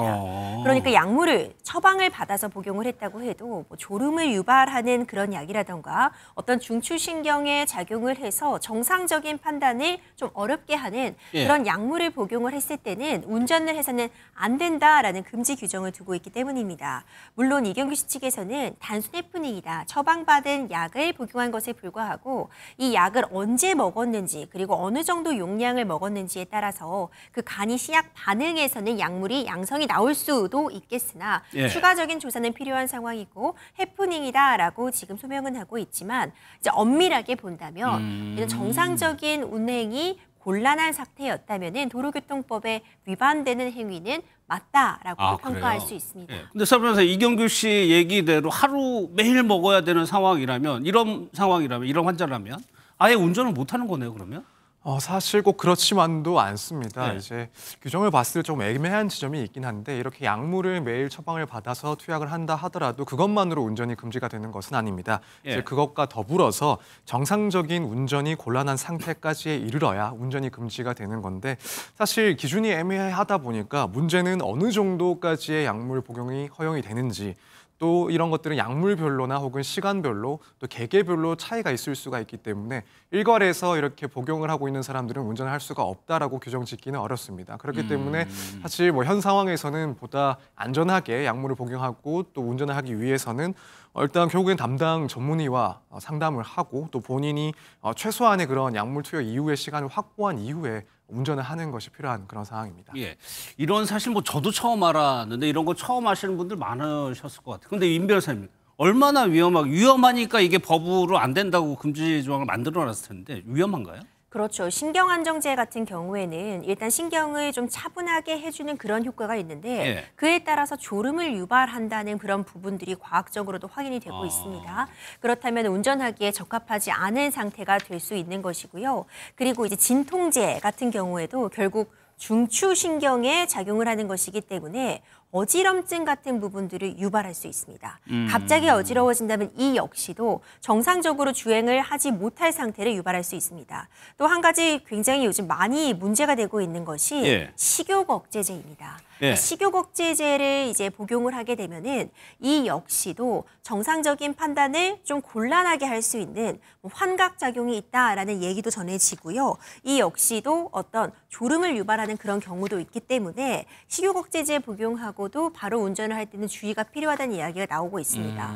또 우리가 흔히 감기약 같은 부분들은 복용을 하게 되는데 몸이 너무 안 좋다고 해서 감기약을 좀 무분별하게 섞어서 함께 복용을 한다거나 일반적으로 이제 물과 함께 복용을 하라고 투약 지시를 받게 되는데 뭐 커피나 다른 다량의 카페인 음료 같은 부분과 다량의 감기약을 함께 복용하게 되면은 어떤 이상 반응이 올지도 모르는 부분이 있거든요.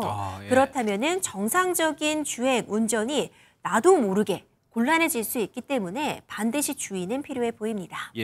사실 이경규 씨 뭐 경찰 조사 결과는 뭐 끝까지 지켜봐야 되겠지만 그동안의 본인 관리에 철저한 걸로 유명했잖아요. 맞습니다. 연예계 데뷔 이래 44년간 어떤 스캔들에도 휘말린 적이 없었다고 하는데요. 본인이 직접 여러 방송을 통해서 롱런 비결을 밝히기도 했습니다.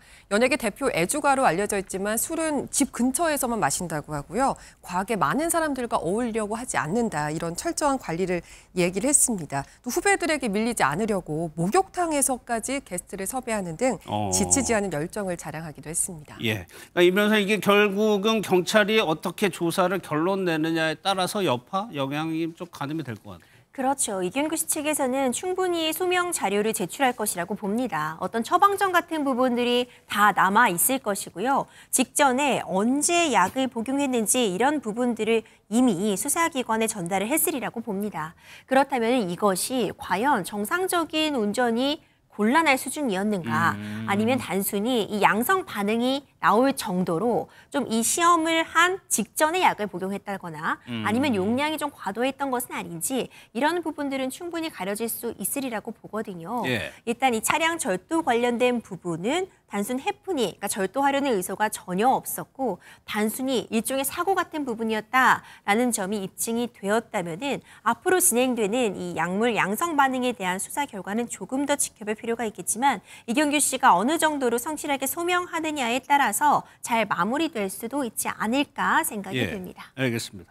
또요 오늘 배우 송혜교 씨와 관련된 기사들이 많이 나오는데 SNS에 그 좋아요라고 하죠. 그걸 눌렀다는 거잖아요. 맞습니다. 근데 왜 이렇게 화제가 되고 있습니까? 좋아요를 누른 영상이 이 영상이었기 때문인데요. 예. 바로 5월 29일 그러니까 대통령 선거 전에 올라왔던 영상이었습니다. 당시 민주당 대선 후보였던 이재명 대통령의 인사 원칙이 담긴 그런 내용이었는데요. 이런 내용입니다. 가까운 사람을 챙길 거면 사업을 하지 정치를 했겠느냐 이런 소신을 비치는 그런 내용이었는데 예. 이게 좋아요를 누르게 되면은 좋아요 누른 사람 목록이 쫙 뜨게 됩니다. 그래서 그중에 송혜교 씨 이름이 있었던 것이 뒤늦게 밝혀지면서 지금 화제가 되고 있는 건데요. 혹시 동명이인 아니냐 이렇게 생각해 볼 수도 있지만 배우의 공식 SNS 계정으로 좋아요를 누른 거기 때문에 사실 그런 가능성은 희박하다고 봐야 할 것 같고요.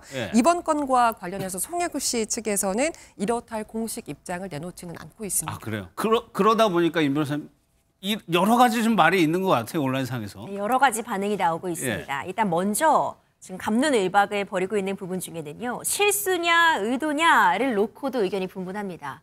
이거 그냥 이렇게 SNS를 보다가 잘못 누른 걸 수도 있다. 실수로 누른 것이다. 라는 이야기도 있고요. 의도적으로 눌렀을 것이다. 라는 이야기도 나오고 있습니다. 또 이 SNS 계정 본인이 관리하지 않을 수도 있다. 이런 이야기도 전해지고 있는데요.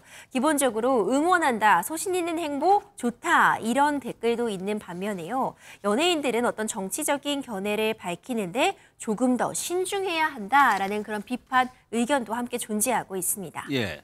그런데 단순히 이게 뭐 좋아요 한번 누르는 거 어렵지 않잖아요. 근데 굉장히 큰 화제가 되고 있어요. 이게 뭐 너무 당연한 얘기일 수도 있는데요. 송혜교 씨라서 이게 화제가 되는 것 같기도 합니다. 사실 송혜교 씨는 우리나라에서 손꼽히는 대표 여배우 중 한 명이잖아요. 그렇죠. 벌써 데뷔한 지 30년 정도가 됐다고 하는데 그간 정치적 발언을 한 적이 한 번도 없었습니다. 그렇기 때문에 더 관심을 끄는 것 같기도 한데요. 또 해당 영상이 공개된 시점으로 미루어 볼 때 이게 좋아요를 누른 게 나중에 알려지긴 했지만 의사 표현을 선거 기간 중에 한 것이다라고 추정이 되기 때문에 보통 이때는 더 괜한 오해를 살까 봐 조심하기도 하잖아요. 그렇죠. 그런데도 불구하고 이게 의사 표현을 그때 한 거라면 좀 이례적이기 때문에 더 주목을 받는 것 같기도 합니다. 그런데 이번 대선에 특히나 좀 연예인들의 이런 정치 표현이 좀 많았었죠. 맞습니다. 선거 국면이 되면 이렇게 말씀드린 것처럼 오히려 정치적 표현을 극도로 조심하거나 아니면은 과감하게 표현하거나 이렇게 양분이 되는 것 같았는데요. 지금 말씀드릴 분들은 후자에 속하는 분들입니다. 이번 대선에서 이재명 대통령을 지지했던 연예인들을 보면 가수 이승환 씨, 배우 김의성, 김가연, 이원종, 박혁헌 씨 등이 있었고요. 김문수 후보를 지지했던 연예인에는 방송인 김은국 씨, 가수 JK 김동욱 씨, 이혁재 씨 등이 있었습니다. 이분들 모두 자신의 정치적 성향을 굉장히 공개적으로 밝힐 뿐만 아니라 유세 현장에까지 직접 나서면서 적극적으로 정치적인 행보를 보여줬습니다. 근데 산 변호사님 이분들 말고 의도하지 않았는데 전치색 논란에 휩쓸린 분들도 있었어요? 네, 그렇습니다. 사실 뭐 매 선거 기간 발생을 하면은 어떤 연예인들이 무슨 색깔 옷을 입었는지 어떠한 포즈를 취했는지 사람들이 상당히 많은 관심을 갖고 또 논란이 발생하기도 했는데 이번 선거 역시도 마찬가지였습니다. 대표적인 예가 이제 에스파의 카리나 씨였습니다. 이제 선거 기간 중에 이 숫자 2가 적혀 있는 붉은색 그 점퍼를 입었다가 그 게시글이 또 논란이 돼서 내려갔던 그랬죠. 적이 있었고 예. 그 밖에 이제 래퍼 빈지노 씨 같은 경우에도 마찬가지로 붉은색 의상을 입은 그 게시글을 올렸다가 또 논란이 되기도 했었습니다. 그 밖에 이제 모델 홍진경 씨 같은 경우에도 이제 본투표 전날에 빨간 상의를 입고 찍은 사진들을 여러 장 SNS에 게시를 했다가 정치적인 그런 표현을 한 것 아닌가 하는 그런 논란에 또 휩싸였던 적이 있었습니다. 예. 근데 김유진 아나운서 송영길 씨 관련해서 정치색을 드러내진 않았지만 역사 문제에 대해서는 송영길 씨가 굉장히 적극적으로 의사표현을 했었어요. 맞습니다. 서경덕 성신여대 교수와 함께 14년째 여러 활동들을 하고 그렇죠. 있는데요. 해외에 남아있는 대한민국 독립운동 유적지의 한국어 안내서, 한글 간판, 독립운동가 부조 작품 등을 기증을 해오고 있습니다. 송혜교 씨는 어린 시절 해외여행을 갔을 때 이런 박물관에 중국어나 일본어 설명만 있었던 것이 아쉬워서 이런 행보를 시작하게 됐다라고 밝히기도 했는데요. 이렇게 기부를 한 곳이 전 세계 37곳이나 된다고 합니다. 또 과거 일본의 자동차 회사에서 광고 모델 제안을 받은 적이 있었는데 전범 기업이라는 이유로 이 제안을 거절했었다고 하더라고요. 이번 정치 행보를 계기로 과거의 뜻깊은 이 역사 행보까지 재조명이 되고 있는 건데 사실 이건 단순히 돈을 많이 번다고 해서 할 수 있는 건 아니라고 그렇죠. 생각을 하거든요. 예. 자신이 가진 영향력을 좀 좋은 방향으로 보여주는 사례인 것 같습니다. 예. 다음은요. 트럼프 정부가 불법 이민자 체포 추방 정책을 아주 강력하게 추진하고 있죠. LA가 지금 긴장감이 최고조에 달하고 있다는데 영상부터 보도록 하겠습니다.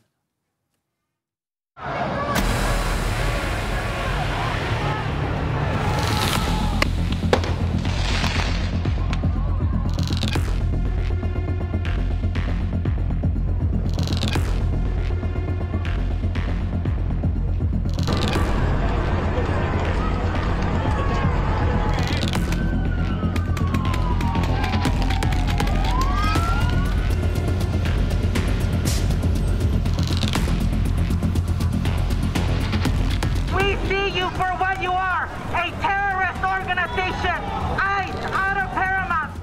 And as soon as I kicked my second can, I got hit, and I wasn't out of breath, and I didn't think it was a bullet.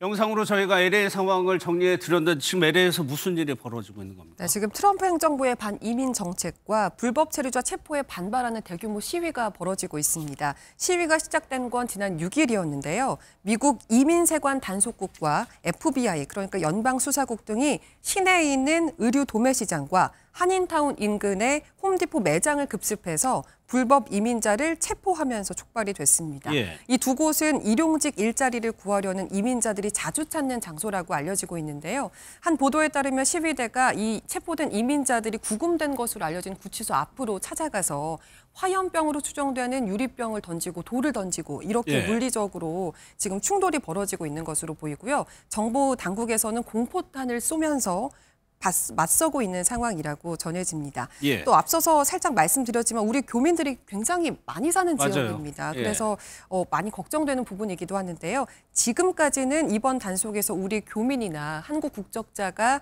체포된 사례는 없는 것으로 파악됐다고 전해지고 있습니다. 대부분 이런 경우에는 경찰이 진압을 하는데 트럼프 대통령은 군을 출동시켰어요. 그렇습니다. 연방제 국가인 미국은요. 이 연방제의 수장인 미국 대통령이 영토 안에서라도 일상적인 치안 유지를 위해 이 업무에 연방군을 투입할 수는 없다고 규정이 되어 있습니다. 그러니까 예외적인 경우가 지금 미국 내에 정부의 권위에 대한 비판이라던가 반란의 위험성이 있을 경우에 이 연방군을 투입할 수 있다라고 되어 있는데 이 트럼프가 이 조항을 근거로 해서 2,000명 규모의 주 방위군 투입을 지시했다는 겁니다. 예. 지금 현재 한 300여 명 정도의 방위군이 실제로 LA 인근에 배치가 되었다는 소식도 전해지고 있거든요. 예. 자칫 잘못하다가는 더 큰 무력 충돌로 이어지지 않을까 일촉즉발의 상황으로 좀 평가가 되고 있습니다. 그러니까 주 방위군을 투입한 것이 아주 이례적입니다. 맞습니다. 미 대통령이 주지사 요청 없이 직권으로 주 방위군을 동원한 것이 1965년 이후 60년 만에 처음 있는 60년 일이라고 만에. 합니다. 예.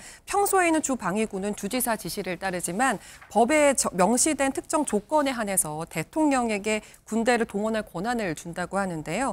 반란이나 내란 등 이런 조건 등이 있다고 합니다. 하지만 이번 결정이 현재 상황이 그 정도로 위중하지 않은데도 군대를 동원한 것 아니냐 그런 이런 논란이 일각에서 있죠. 지적이 예. 나오고 있고요. 이게 그래서 정치적 목적이 있는 것 아니냐, 보수 지지층 결집을 꾀하려는 의도 아니냐 이런 분석이 나오고 있습니다. 예. LA에서 저런 모습을 보니까 뭐 저희로서는 33년 전이죠. LA 폭동 사건이 자연스럽게 떠오릅니다. 네, 그렇습니다. 이제 아무래도 유사성이 있다 보니까 예. 그때 상황이 떠오를 수밖에 없는 것 같습니다. 일단 이 발단을 보더라도 상당히 유사한 점이 있는 게 92년에 있었던 LA 폭동 같은 경우에는 백인 경찰관들이 흑인 시민을 집단 구타했다가 무죄 판결을 받으니까 흑인 사회가 분노를 하고 또 결국에는 대규모 시위나 폭동으로 진행이 됐던 사안입니다. 예. 이번 시위 역시도 이제 당국의 이민 정책에 대해서 반발로 인해서 촉발이 됐다. 그래서 결국 사회적인 소수자와 권력 구조 간의 갈등이 표면에 됐다라는 점에서 상당한 유사성이 있는 그런 상황입니다. 또한 이제 정부의 대응 방식도 역시 이제 군 병력이 투입되는 그런 상당히 강력한 모습을 보이고 있어서 예. 유사성을 띠고 있는데 그렇기 때문에 이제 걱정하고 있는 것이 과거 LA 폭동 때 사망자가 이제 60명이 넘었었던 그런 문제가 그랬었나요? 있었는데 마찬가지로 이번에도 혹시라도 이런 규모나 폭력성이 더욱 커져서 사망자가 발생하면 어떡하나 이런 걱정이 또 커지고 있는 상황입니다. 예, 현재 500여 명 군 해병대원들이 지금 배치돼서 시위대와 대치 중이라고 하는데 아직까지 유혈 사태가 벌어졌다는 소식은 없습니다만 끝까지 좀 긴장감을 가지고 지켜봐야 될 것 같습니다.